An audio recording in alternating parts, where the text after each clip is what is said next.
नमस्कार दोस्तों, A1 news TV में आपका स्वागत है।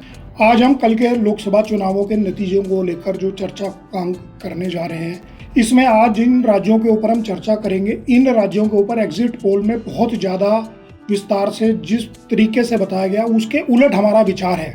ये 7 राज्य जो रहने वाले हैं, आज हम एक एक करके इन राज्यों के बारे में चर्चा करेंगे। सबसे पहले राज्य की बात करते हैं हम तमिलनाडु।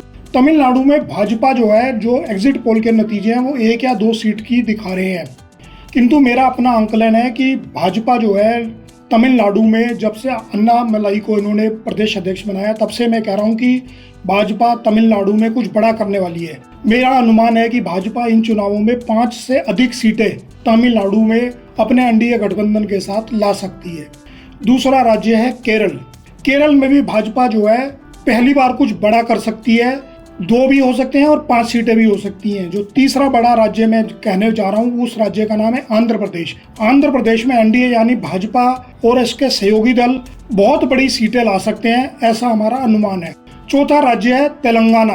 तेलंगाना में भी भाजपा पिछली बार 4 सीटों पे थी, इस बार लगभग 8 से 10 सीटों पर जा सकती है। 5वां राज्य है पंजाब। पंजाब में भाजपा पहले अकाली दल बादल के साथ मिलकर चुनाव लड़ती थी, परंतु इस बार हमारा आकलन है कि भाजपा अकाली दल से न मिलकर अकेले जो चुनाव लड़ रही है, इसका उसे लाभ मिलेगा। वो बड़ी संख्या में यहाँ भी सीटें जीत सकती है। मेरे अनुमान में 3 से 4 सीटें भी पंजाब में भाजपा जीत सकती है। जो छठा बड़ा राज्य है, उस राज्य को मैं कहता हूँ 2 राज्य हैं जिन्हें मदर ऑफ इलेक्शन कह सकते हैं। वो राज्य है उड़ीसा और पश्चिम बंगाल। इन दोनों राज्यों में इतना बड़ा होने वाला है कि भारतीय जनता पार्टी ने या किसी भी एग्जिट पोल ने जो कल्पना नहीं की होगी, उस कल्पना के विपरीत जाकर यहाँ पर नतीजे आ सकते हैं। उड़ीसा और पश्चिम बंगाल के नतीजे भाजपा के जो और राज्यों में जहाँ कमी रही है, उस कमी को पूरा कर सकते हैं। इस प्रकार ये जो 7 राज्य जिनकी हमने चर्चा करी है, पश्चिम बंगाल, उड़ीसा, पंजाब, तेलंगाना, आंध्र प्रदेश, केरल और तमिलनाडु, मेरा मानना है कि राम मंदिर बनने के बाद, अयोध्या में राम मंदिर के निर्माण के बाद, इन 7 राज्यों के हिंदुओं का जो वोट है वो पोलराइज हुआ है। वैसे किसी भी एग्जिट पोल में राम मंदिर की लहर का जिक्र कहीं देखने को नहीं मिल रहा है, परंतु जो हमारा आंकलन है उसके हिसाब से इन 7 राज्यों में राम मंदिर लहर देखने को मिल रही है। इस कारण से इन राज्यों में जहां भाजपा का पहले कुछ भी ज्यादा प्रभाव नहीं रहता था, इस बार एक बड़ा प्रभाव देखने को मिलेगा, जिसे राम मंदिर लहर के रूप में माना जा सकता है। ये 7 राज्य भाजपा के नतीजों को पूरी तरह से बदल सकते हैं। वैसे तो विपक्ष जो है वो कोई बड़ा मुद्दा नहीं खड़ा कर सका, मोदी के खिलाफ कोई लहर नहीं बना सका। लोगों में मोदी के प्रति प्रेम था, फिर भी पिछली बार के जो चुनाव थे वो राष्ट्रवाद को लेकर चुनाव लड़ा गया था।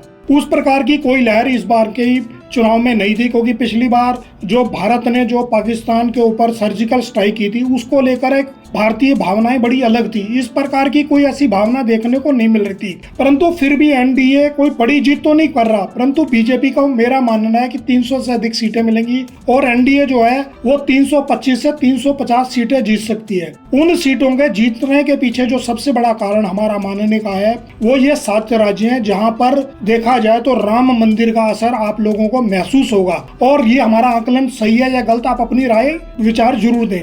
और विपक्ष अपनी हार का ठीकरा, हमें लग रहा है कि इस हार के बाद, कल के नतीजों के बाद, विपक्ष अपनी हार का ठीकरा ईवीएम पर फोड़ने की तैयारी कर रहा है। क्योंकि हर बार विपक्ष जनता के बीच जाकर जनता के मुद्दों को उठाने की जगह हर बार की तरह का उनका एक नीति रहती है कि वो ईवीएम को दोष देना शुरू कर देते हैं। तो मेरा ये मानना है कि कल के नतीजों के बाद शायद विपक्ष फिर ईवीएम को दोष देगा, ना कि जनता के बीच जाकर जनता के मुद्दों को उठाने का काम करेगा। आप अपनी राय जरूर बताएं।